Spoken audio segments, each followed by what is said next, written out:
Everyone, welcome to today's podcast where we're talking about how meditation helps you to lose weight. This is so overlooked. And of course, it goes into the idea that you're going to take a mindset approach to mastering your weight. And so, in order to do that, we want to take a step back, right? Because what most people do is they just go forward and start changing their eating or changing their exercising. And what we want to do when we're doing mindset based approach, kind of take a step back and see what are we dealing with here? And meditation helps you do that very, very effectively. So, again, it's not just about cutting calories, burning calories.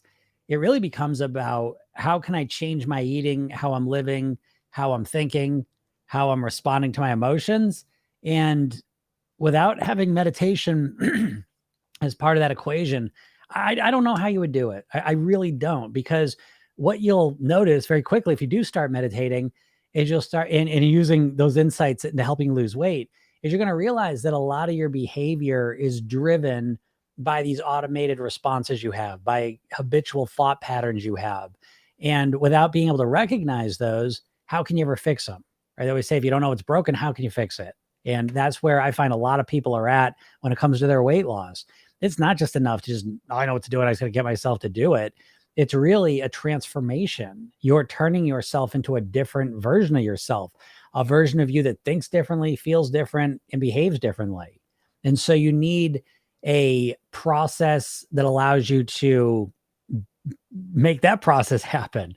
And that process is meditation. Again, without that, I don't think I would have been able to master my weight because I would have been unaware of all the subtle factors and forces that were controlling my weight, things that were driving my eating and my behaviors and ultimately the weight.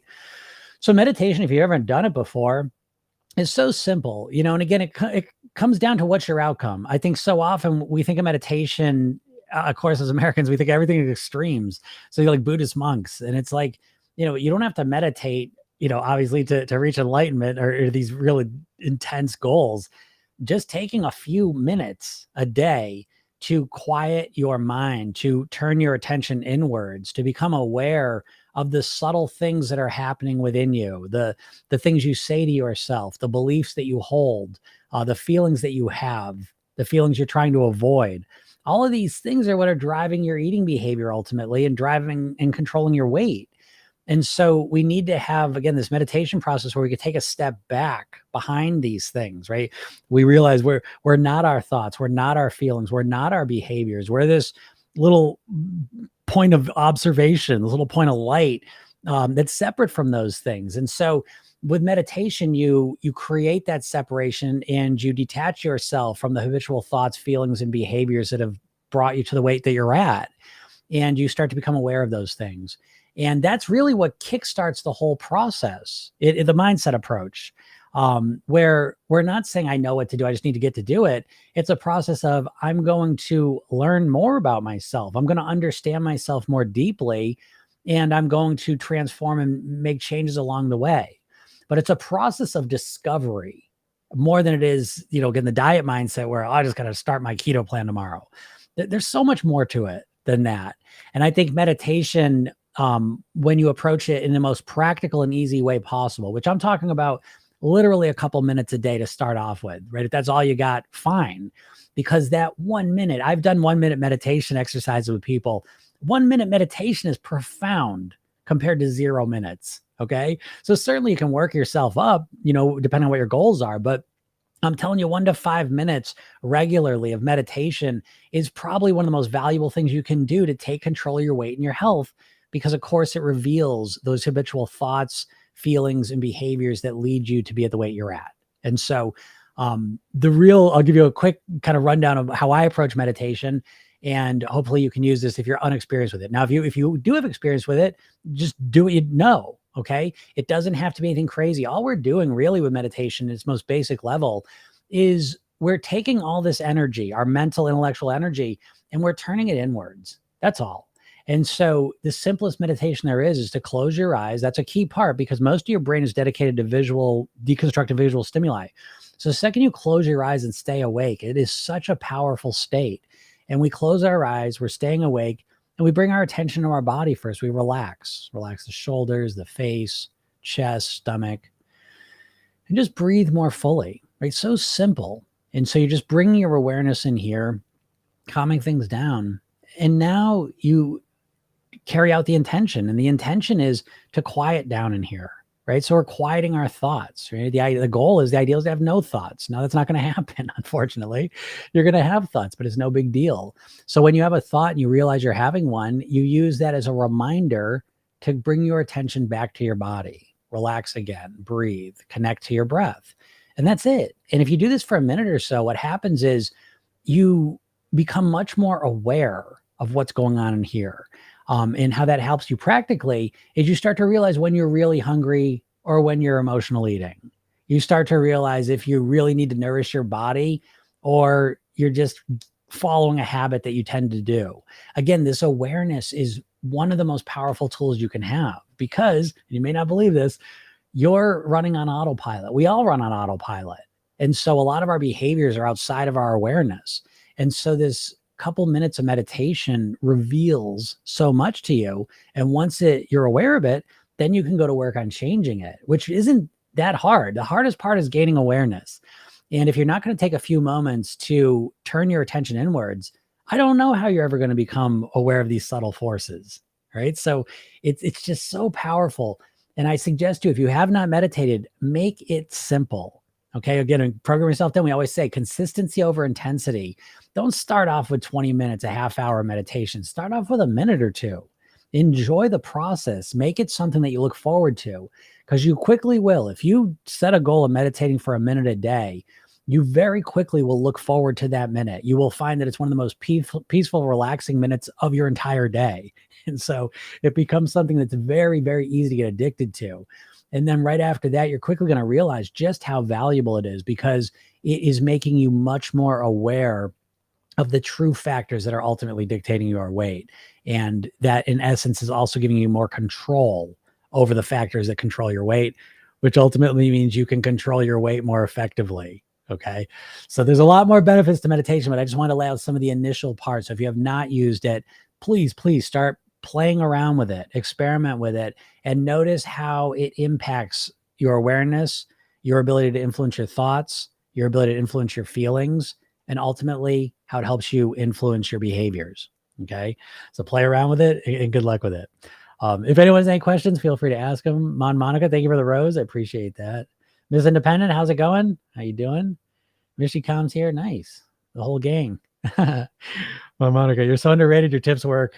Keep it up. Thank you. I appreciate that. Yeah. I love when people say that because, again, that's always my favorite thing to hear. My favorite compliment in the world is that the things I'm saying are practical, because that's my goal. I think we live in a world, a weight loss world, when people want to lose weight. I mean, if you really want to put every workout program, every single diet into the same bucket, they're always telling you what to do. And they never show you how to get yourself to do it. And that's really what I've been focusing on 30 years personally, 20 years professionally, is how do you take a person who struggled with their weight their whole life and turn them into a thin, healthy person for the rest of their lives. And of course, the way to make that happen is not giving them a diet plan and saying, follow this, or a workout plan and say, follow this. It's this inside out transformation. And so you need to change your mindset, how you're living your life, how you're eating. But it all comes down to your mindset, how you're thinking about things is the ground floor. I always say there's 3 pillars to weight mastery, but I make a pyramid shape. The bottom level is mindset. It's the most important factor. The biggest thing impacting your weight is your mindset.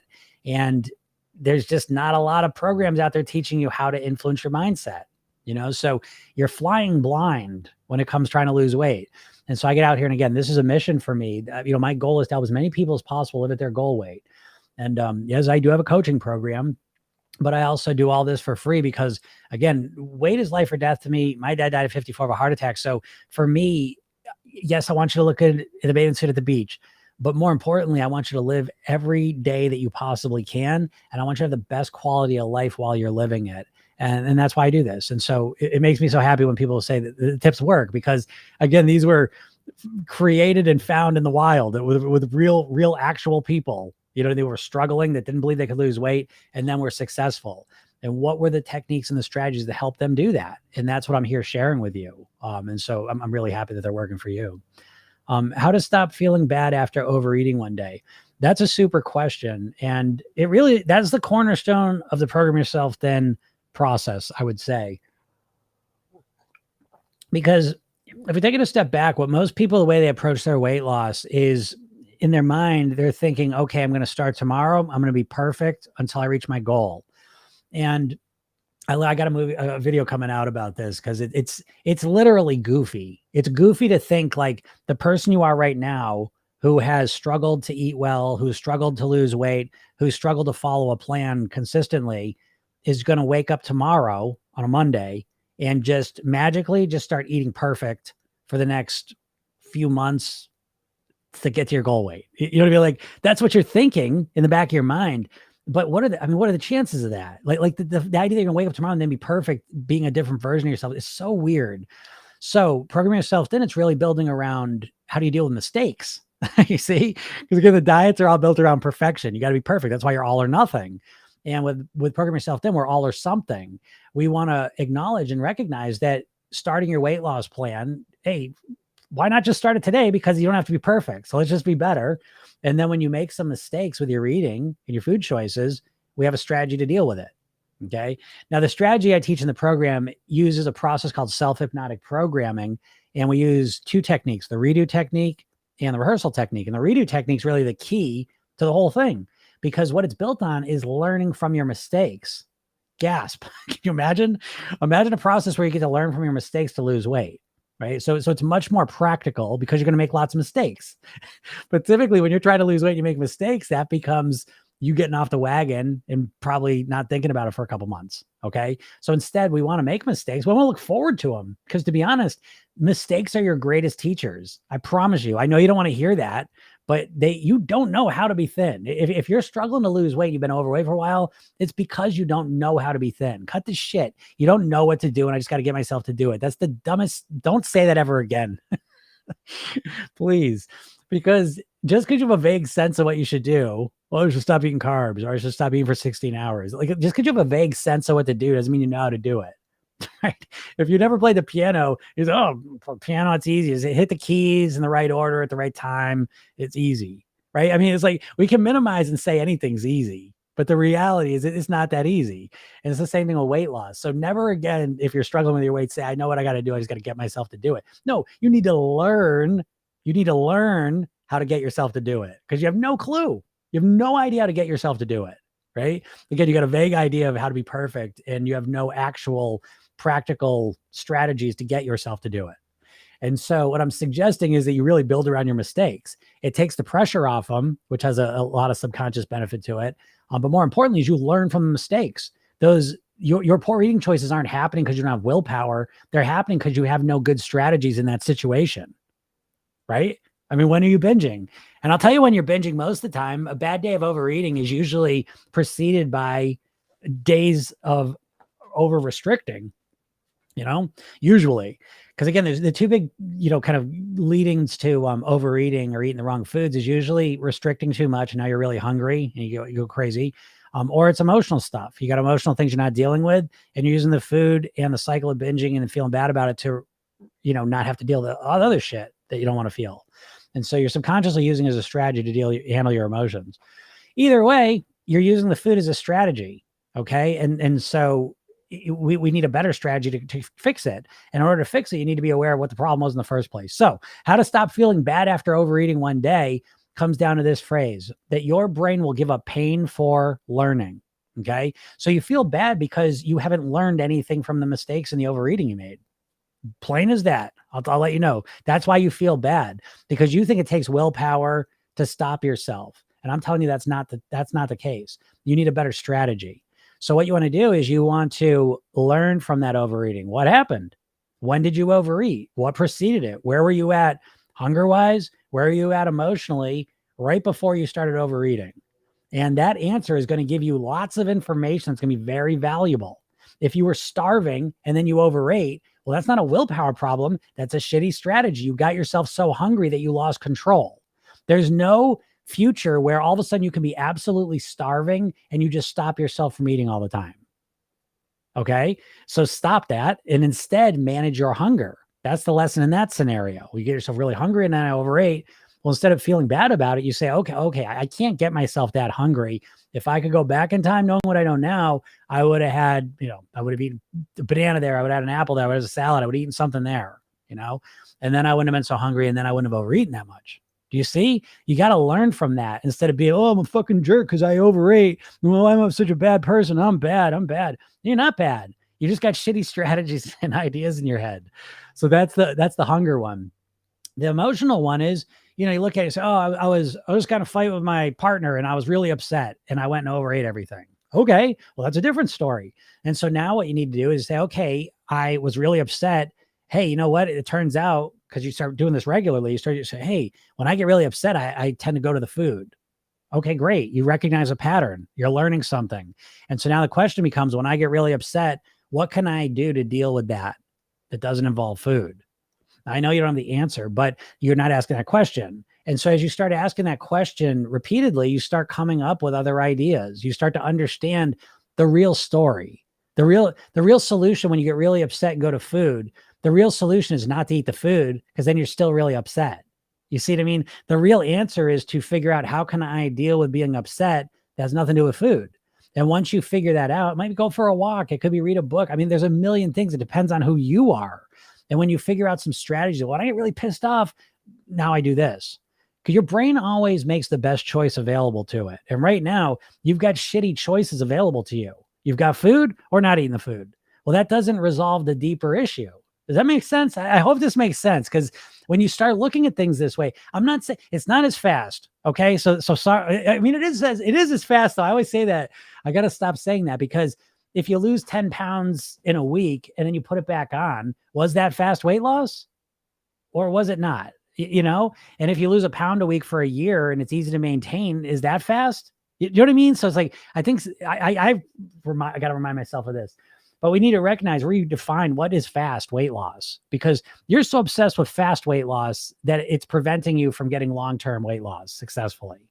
You're so obsessed with just fast weight loss. So anyways, yeah. So I hope that helps you out. But yeah, if y'all have any questions, I'll do what I can to answer them. I got 10 minutes before next client. Nice. 33 million K. What do you do? Next client? Let me know what you do if you're still here.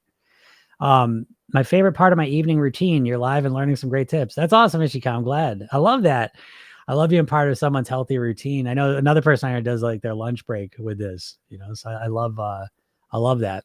Because yeah, I mean, listen, folks, obviously if you're really serious, you go and join my program, and you work with me. Massage. I was just thinking that. I don't know why I thought that, but that's awesome. But if you don't, if you can't join the program for whatever reason, watch my TikToks and listen to my podcast, as much as possible, because I'm not only sharing information with you, I'm using conversational hypnosis to actually help you, create changes in the way that you're thinking, feeling, and ultimately behaving. All right. Do you have any tips for sticking to a diet? I always just can never stick to it. Yeah, I mean, I would get rid of the idea of dieting, first of all, because dieting's by definition, I always say like you right now, if you're watching this, Chloe, you have a dieter's mindset. Okay. You think like a dieter, and a mindset's like a Russian nesting doll. You know what I mean? Of smaller thoughts and concepts. The outermost concept of a dieter mindset is that it's temporary, right? I'm going to diet until I lose the weight, right? So it's coded subconsciously as a temporary thing. And as soon as you think it is temporary, the next thought becomes, well, if it's going to be temporary, let's just get it over as quick as possible. I just want to lose weight as quick as I can. And as soon as you think that, well, the only way to lose weight quickly is doing extreme plans. And so you say, okay, what's the most extreme thing I can do? Right. And then you got to be perfect with it. Right. Because if I'm going to do it, I'm going to do this extreme thing. I better do it perfectly, or what's the point? And so it's this path you walk yourself down, that, yeah, it's almost impossible. 95% of people that lose weight put it back on. So diets is a failed shit ass strategy. Dieting is a shitty horse shit strategy. I can't make it any clearer. It doesn't work well, because it's literally coded as a temporary thing. So my suggestion to you would be to stop making your goal about losing weight and start making about getting to your goal weight and living the rest of your life at your goal weight on near autopilot. Okay. That's the first shift you want to make to get you out of that dieting mindset. Because when you think about dieting as a temporary thing, it turns into, better to sum it all up, you basically think about weight loss like it's a sprint. And again, with a sprint, if you trip, you lost the race. The only thing that can win a sprint is perfection. If you're running a never-ending marathon, if you trip, fine, you get time to make up for it. And that's what you're on. You're on a never-ending marathon when it comes to your weight, because how long do you want to keep the weight off for? Okay. So you got to clarify that. You've got to stop thinking. Dieters think about their weight in terms of days, weeks, and months. Weight masterers think about their weight in terms of months, years, decades, and forever. Okay. So you need to extend your time frame. And once you do that, what happens is you want to start basing what you're doing, right? How you're creating the weight loss. Is this something I'm going to be able to live with? Right. So the reason you can't stick to a diet, it sucks. Right.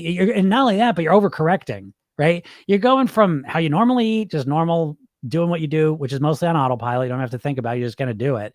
And all of a sudden now you're going to change everything. You're going to completely eat different, change all of your eating. Well, it's very tiring. You're cutting calories, but more importantly, now you have to buy new food. You have to prepare new food. You have to think about new food. You got to eat new food. You're eating completely different. And it's overwhelming. Most diets are an overcorrection. The idea that you're going to start one day be eating perfect, it's so silly. I don't even know what to say. So again, you want to set yourself up for long-term success. And what that means is it probably starts off a little bit slower. Okay. Instead of changing all of your eating at once, we'll program yourself. Then we focus on your worst eating habit. Let's just focus on that. Because by the way, if you got rid of your worst eating habit, that probably bring you 50% of the way to your goal weight, because your worst eating habit is showing up many times a week, so I would just focus on that one thing. That's a practical, real strategy and solution to this problem. Trying to change everything all at once. I would say metaphorically, it's like if you never played the piano, you want to play the piano, and you say, I want to learn the piano, I'm going to learn it quick. And you start playing, I'm going to play it 8 hours a day. Okay, first day, second day, cramped up fingers, you can't practice at all.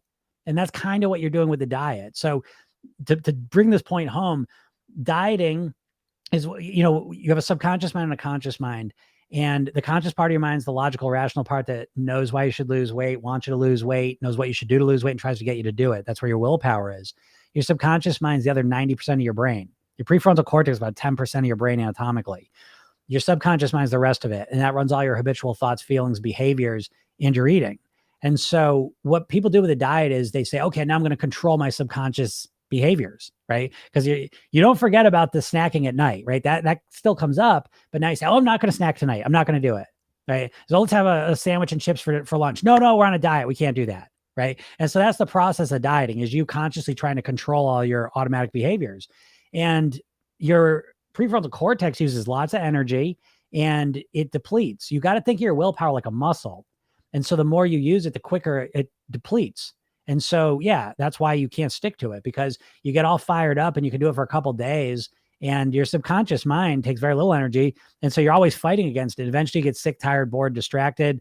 This goes away and then you just go back to your old behaviors. So it's not that you can't stick to it. It's that your strategy to change your behaviors is goofy. Like, and I'm not blaming you. This is what we've all been conditioned to do, but you're much better off using your conscious mind to reprogram your subconscious mind to naturally and automatically do the things that keep you at your goal weight. But what you're doing with a diet is you are fighting against your subconscious mind, and you're not built that way. Again, your prefrontal cortex is about 10% of your brain. You're not built to make every food decision consciously. You're micromanaging your eating, and you're not built for that. It's estimated we make over 200 food decisions a day. So it's overwhelming, and that's why you can't stick to it. DC Marie, I wish I could just stick to a diet. I'm an emotional eater. Again, you don't want to stick to a diet. You want to create. See, again, here's another aspect of the whole diet thing that's bullshit, is this idea that there's some diet out there made up by a person that's never met you and that you don't know, and then you're just going to eat like they tell you to eat. It's so weird. Like if I come to your house and I say, okay, these are the types of movies you're going to watch from now on. This is the kind of music you're going to listen to. This is the kind of clothes you're going to wear. Like, no, you don't know me. I'm going to do, right. But you're going to let me tell you how to eat forever? No, you're not. You know what I mean? So again, in Program Yourself Thin, we have a workbook where you go through your mindset, lifestyle, and eating blueprints, because you've got to customize how you're going to eat around your preferences, your genetics, your lifestyle. You've got to customize it to what works for you. And that takes a little bit longer, but then it fits you like a glove. Like the way I eat's made for me. And so I love eating this way. It's easy for me to do it because I built it specifically for me. Of course, there's concepts and ideas I'm building around, that are dietitian, nutritionally sound. But ultimately it's customized to me, when I like to eat, when I feel most satisfied, what I like eating, all of these things. So again, this idea that you're going to just stick to some eating plan all of a sudden that's totally foreign, like, yeah, of course it's not going to work. So emotional eating, I think you hit the nail on the head here. That's what I would focus on. Never mind trying to change all your eating. I would go into what's the most egregious kind of emotional eating that shows up the most, right? Maybe it's at night, you get tired or bored and you're eating then, but you want to look for the habit pattern that shows up the most, your worst eating habit, right? That's what you want to focus on. And you want to start understanding it first. Like, again, with the dieting, you've been trained to use willpower as a one size fits all tool. That's the only tool you got, right? I mean, it doesn't matter what fucking plan you follow, keto, Mediterranean. It doesn't matter what plan you're going to, intermittent fasting, all of it. It's basically the deeper structure of how you're going to try and follow it is you're going to try and use your willpower to force yourself to do that now. And it never works. You're not built that way. And so instead, let's do it strategically. Let's dial in. Let's really zoom in on that emotional eating, because there's different emotional eatings you're doing, by the way. We want to find the most common emotional eating, right? And so once you work on that, you start to understand it, and you come up with strategies to resolve it, like an antidote, And once that habit goes away and you eliminate it or change it, then the eating improves overall without you following a diet. It's much more strategic, natural way to make that happen. Thank you for this advice. I finally feel like I can get out of this stagnant zone. That's awesome, Kim and me. By the way, let me remind you all, if you're not in my world yet, go to my bio and click the link and go get the hypnosis session. I give you a free hypnosis session. It's called The New Thin Me, and it's a weight loss kickstart session. Okay. So it's designed to help you clarify what your weight loss goals and connect to it. It's very inspiring. And just listening to that, you'll get the experience of hypnosis, how it works. It changes you in subtle ways, comfortably and easily. And you just naturally tend to make healthier food choices when you're thinking that way. So go test it out. And then I give you a training, 3 steps to master your weight. And then I email you stuff all the time. So get in my world. If you want to lose weight, go do that, because you need reinforcement, right? That's the key thing. So go get that. Where can I hear your podcast? All the podcast platforms I'm on. It's Program Yourself Then. So yeah, you can see them anywhere. I put the videos up on YouTube. I don't know if I'm gonna keep doing that, but I do it now anyways. And so you can hear all the podcasts there.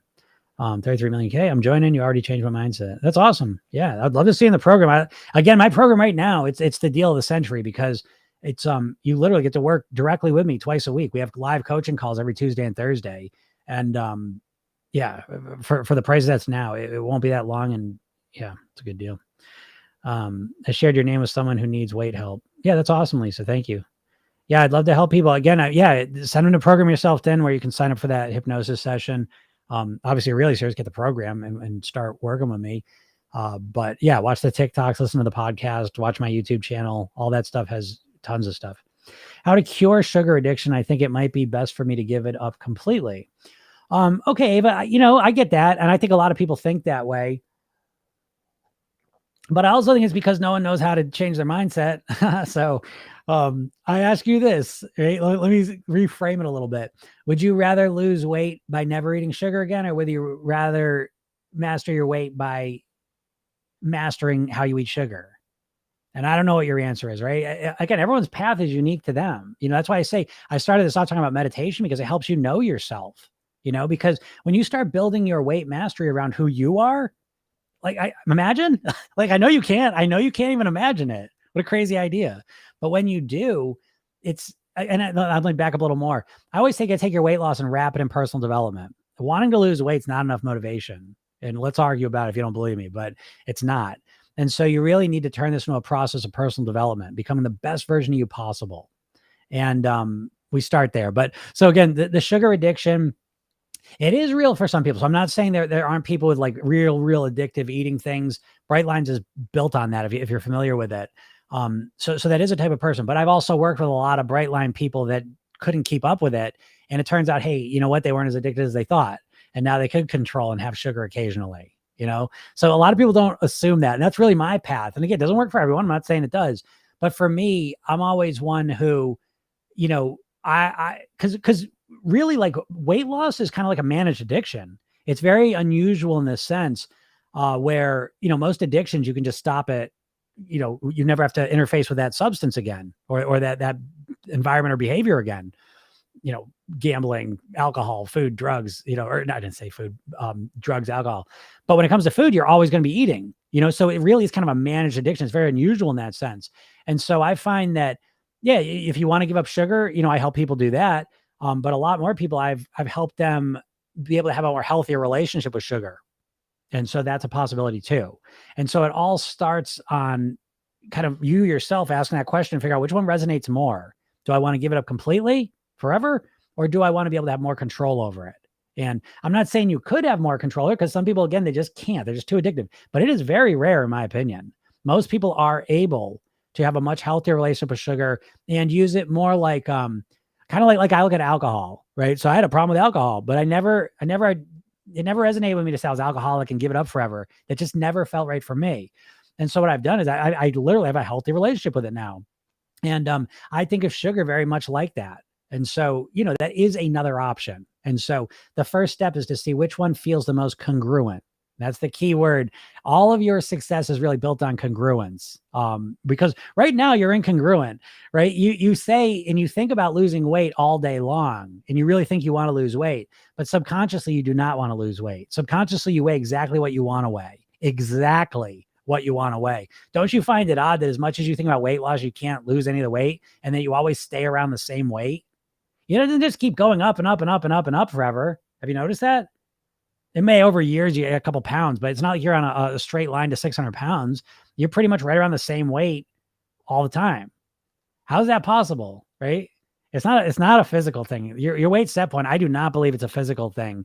There are factors that do hold you to a weight that they're there, but they're changeable. And so that the core factor keeping you at your weight is right up in your head. It's your identity, it's your self-image. You think of yourself, you identify as an overweight person. That's your core challenge. That's the core thing you got to transform to become a thin person for the rest of your life. Jenny says, doctor has told me to go plant-based for anti-inflammatory purposes. What are some good foods? Yeah, that's great, Jenny. I think everyone should be plant-based, and eat your meat too. But I think every person on the planet should be plant-based. That's what we've been eating for millions of years. So yeah, what are good foods? I mean, just go to the produce section, if you really want to get into it, but this is a little bit almost advanced, but I think it's a great book. It was called Eating in the Wild, Eating from the Wild Side, something like that. And I'm blanking on it. I believe her name was Joe. I can't forget it, but it was such a great exploration of all different vegetables and stuff. It was an eye opener. But yeah, good foods. I mean, obviously, I'll tell you what I eat, but apples, bananas, greens, peppers, cucumbers, carrots. What am I going to do? Say all the vegetables? We all know them. Go to the produce section, find out which ones are most appealing to you, though. Okay. And give yourself some time, but that's a smart doctor you got. Are you counting your calories? No, I don't count calories. I hate counting calories. But again, program yourself thin. The core rule is that there's no right or wrong. There's only what works for you. I've seen everything work for different types of people. So I gave up the idea that this is the way to do it. I think what's more important than the way to do it is, does the strategy and that way resonate with you? Is it a good fit? I think that's more important, because every diet works if you followed it to the letter. The problem is you can't follow it to the letter because you don't like it. You see what I mean? So we can't just say, oh, this diet's the best one. That doesn't mean anything. The best one's the one that resonates with you. And so that's key. So I hate counting calories, so I don't do that. I think counting calories is a good idea for a calibration exercise, because I think a lot of people are unaware of the calories they're consuming. And so I think it's a good idea to count calories for a week or so, just to see, what you thought and what you're actually doing, kind of match those up a bit. And if you love tracking calories, track calories, but I don't like counting calories. However, I eat very intuitively, but I also eat very structurally, so my eating is very, very structured and very consistent week after week. And because it's so consistent, that's how I've managed my weight, because I've made my weight, my eating consistent. Then I see where the weight lands. And then if I want to lose weight, I can look at my consistent eating and strategically decide, where do I want to cut more calories out? You see? And so again, I'm thinking long-term, first of all. So that's how I'm able to do that. But yeah, I don't like counting calories myself, but if you like it, you go for it. It's counting calories, calorie in, calorie out, is probably the most effective short-term strategy to lose weight. It's intense and it's kind of difficult for most people. And it doesn't seem like a good long-term strategy for most people because they get sick of it, but it's probably the most effective short-term strategy, for losing weight. And if you're really stuck, counting calories again is a good strategy because you're probably missing something. George Orwell, great advice. I've simply ditched processed foods and sugar. Yeah, that's great. I mean, the less processed foods, I don't eat much processed foods at all. I think of processed foods like cigarettes, I genuinely do. And so I avoid them. And sugar, I eat a little bit of sugar here and there, but I moderate it. I'm very respectful of sugar. I think of it like a drug. I think of it like, I think of it like cocaine. It's very similar to cocaine. Sugar is the closest thing to cocaine in terms of food. It's a powdered substance. Sugar is not like some natural thing. People intuitively tend to think of like sugar, like you tap the side of the sugar cane and the sugar comes out like you eat it. It's not. It's super duper processed. And that processing is done in big part to get you addicted to it. It's so refined and it's so powdered up, so it absorbs into your body really fast, which makes it more addictive. And it lights up your the same pleasure center as cocaine does. So, I treat it with a lot of respect. And I think once you put that framing around sugar, it changes the way that you can interact with it, And I know I'm talking kind of crazy, like, cocaine, but I'm still doing it. But I'm in a place where I'm happy with it. You know what I mean? Like I like how I interface with sugar. I get the most enjoyment possible out of it. Because I eat it moderately and I'm eating it at my goal weight with the health level that I'm happy with. I didn't see. Oh, yes. That's a little question. I might try manipulating myself into being allergic to sugar and processed foods. Yeah, that won't work, unfortunately. You can't trick yourself, right? I mean, it's your brain, right? Like one part of your brain could trick another part of your brain. You could never trick yourself, So I always want you to know that because people try and do that.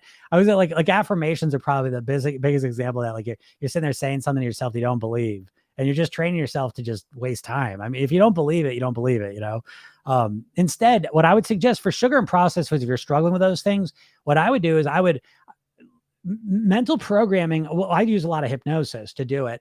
But another form of hypnosis, go watch a sugar documentary, go watch a YouTube video about processed foods. You know what I mean? Like the way you think about sugar and processed foods, you have been conditioned through millions and millions of ads in your life to minimize the damage and the negative effects of sugar and processed foods on you. It's just like cigarettes in the 50s. If you send me back 100 years ago and I saw someone smoking and went up to them and say, hey, that's bad for your health, they would look at me like I was crazy because no one thought about cigarettes as being bad for their health.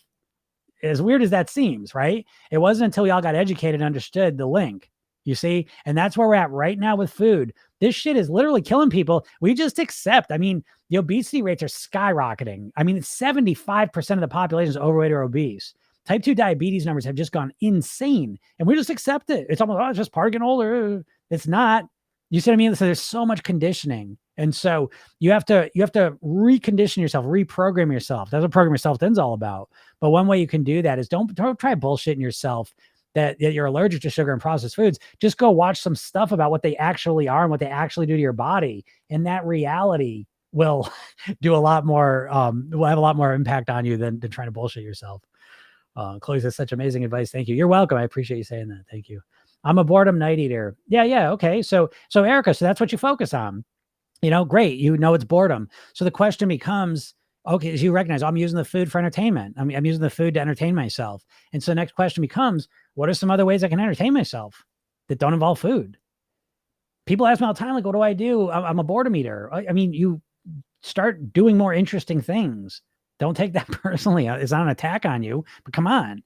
I don't say I'm not bragging here, but that's part of what helps me master my weight. Again, that's why I say I take your weight loss from rapid personal development. A big part of my weight mastery is the fact that I play guitar. I read a lot.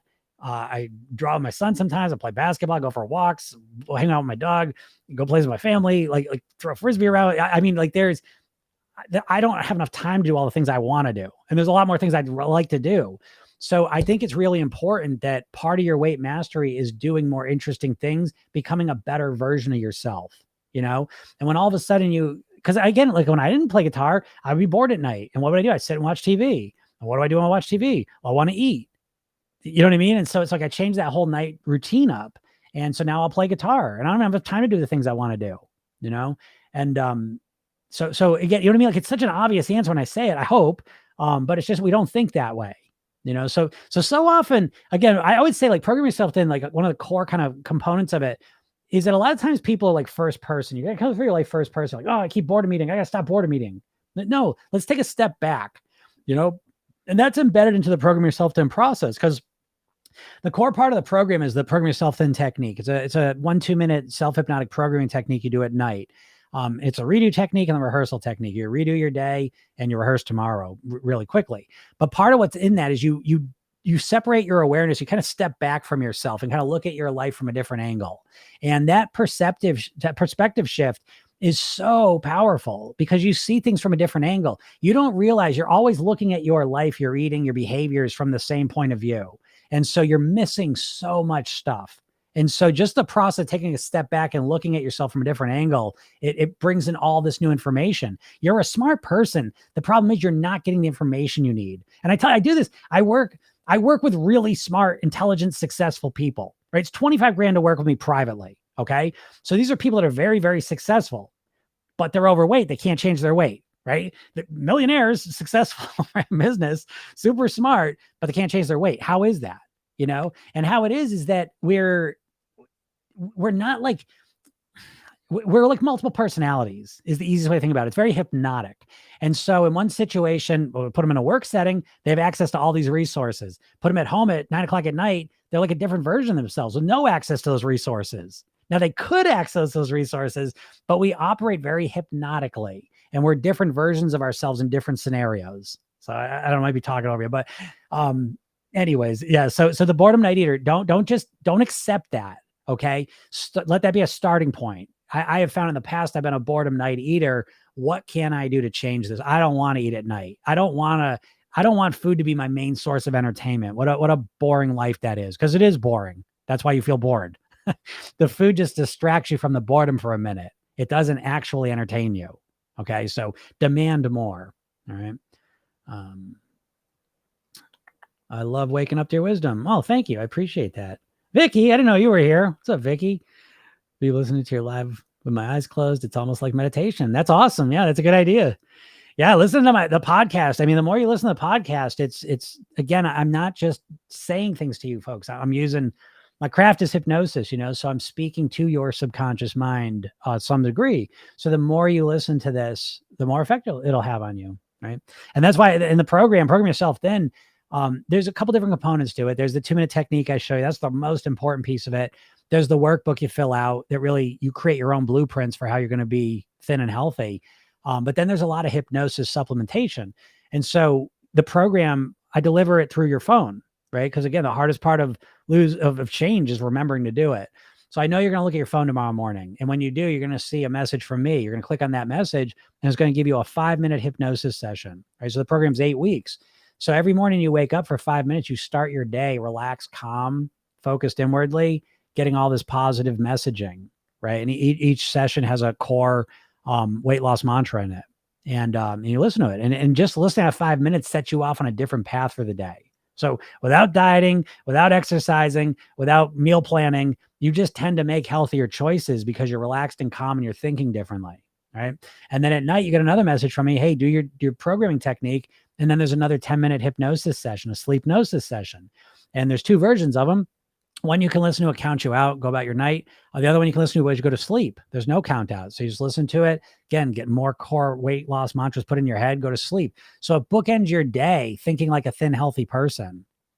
You know what I mean? Like it's profound. Like it's crazy. It makes so much sense when you hear it. And then you realize, oh shit, it's the only program on the planet that's like that. And then you get to coach with me. You get to work with me twice a week, which is the most valuable part of all of it. How do you feel about 36-hour fasting, the 36-12 method?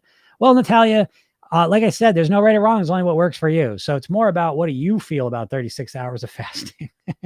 If you love 36 hours of fasting, then I would suggest that you build your whole life around that and master your weight based on that. That's what I would say. Miss Smash, how to program myself to eat healthier? Yeah, great question. That's a great question. How you program yourself to eat healthier? Okay. The first thing to recognize is that your eating is really run on autopilot. So it's going to take longer than you think, not to bum you out, but just to be real. weight loss, you have to recognize you've been bullshitted by the diet industry to thinking about weight loss in a time frame this big.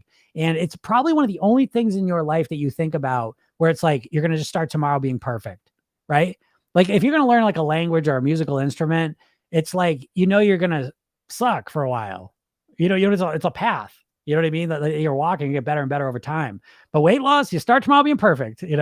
So the first thing I would suggest to you is that programming yourself to eat healthier, getting yourself to eat healthier, give yourself a little bit of time.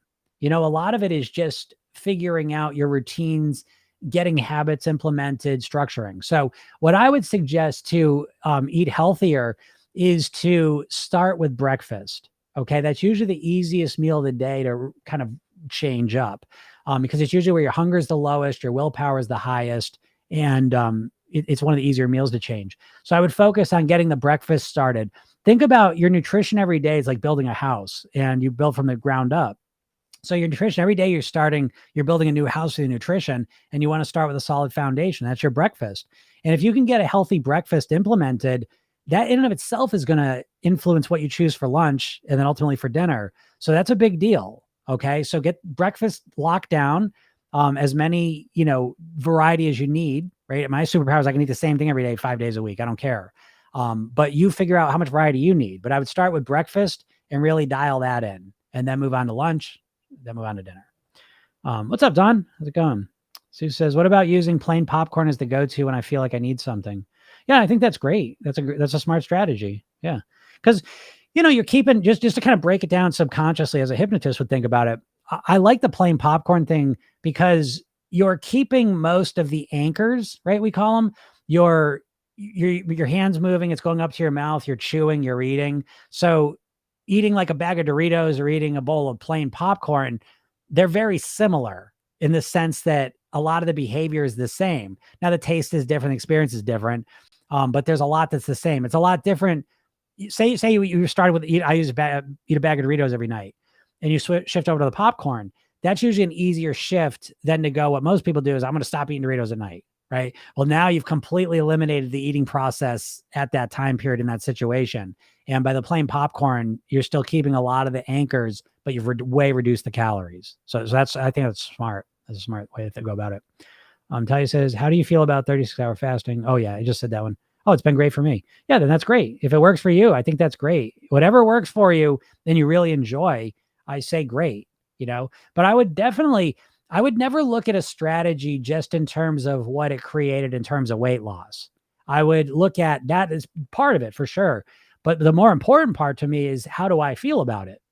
If the 36 hours is coming up and you can't wait to stop eating and you love that, and it's just kind of a vacation from food and you really enjoy that when you do it, then I think that's a great strategy. If you dread it and you're like, oh no, I got to do the 36 hours. Oh God, I don't want to do that. And you find yourself constantly obsessed with fasting and how you don't want to do it, then I think it's a bad strategy because it's probably not long-term. So again, I think that's the key thing to focus on. Water, usually it's dehydration causing hunger cues. Yep. Just watched your future discounting vid. Oh, it makes so much sense. Wow. Thank you so much. Isn't that a good one? Yeah. Future discounting. That's from a book. Boy, this is a book. It's a meaty read, no doubt about it, but it's called Thinking Fast and Slow. And, that is a brilliant book, but what it does is it goes through a lot of the cognitive biases that we all have. And understanding those biases. Another one of those is called Factfulness, and it's a lighter version of that. So it's kind of a fun read. And that's actually a very optimistic, compelling, I love that book. But anyways, when you start to understand how your brain works, you can be much more strategic with how you're approaching your behavior, and again, this is usually most people's blind spot, is they just have willpower and you're just trying to force yourself to act in a new way with no understanding of the deeper processes and structures that are going on. And once you understand them, then again, like you can become more strategic and you can understand why the dieting mindset is horseshit. It just doesn't work, and then you can start to craft a much more effective and enjoyable and comfortable strategy, you know what I mean, to get the results you want. So I appreciate you saying that. Yeah, I love that video. The future discounting stuff is amazing. Which again, so future discount, for anyone who doesn't know, is our brains discount the future, right? So if I say I'll give you $100 now or $200 next year, most people take the $100 now, right? Because now means more.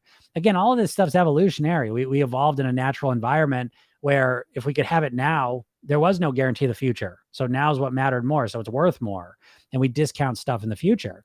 So now look at weight loss, right? So you got the cookie here now that you could eat, or you could have potential weight loss that might happen sometime in the future. Might happen sometime in the future. So that's a very uncompelling goal, right? Or strategy to have the thing right now or the thing that might happen in the future, right? So we need to reframe that, think about things differently. And again, one way to do that is to really focus on the mental and emotional consequences that follow eating the cookie. So you say, yeah, I can eat the cookie and there is that momentary pleasure. The consumption is pleasurable. It's enjoyable. But 5 minutes after I'm done eating those cookies, how am I going to feel mentally, emotionally, physically? And when you start thinking that way, you overcome that future discounting problem, right? Because 5 minutes there's no difference. Now 5 minutes is nothing. Now I might lose the weight in a month. That's a problem, So when we start orienting ourselves to the near immediate future, I can have the cookie now, and that's pleasurable. But 5-10 minutes after I finish eating, I'm gonna feel frustrated, discouraged. I'm gonna be, negative internal dialogue that I'm gonna start saying to myself, and I'm gonna feel bad. And when we start focusing on that future that awaits us in 5 minutes, that's a much more compelling, motivator to not eat the cookie now. Hope that makes sense. Yeah. So that's so valuable, right? And again, but that's the strategy, right? So you see, like when most dieters are out there, they're trying to motivate themselves by the scale going down. That's their motivation.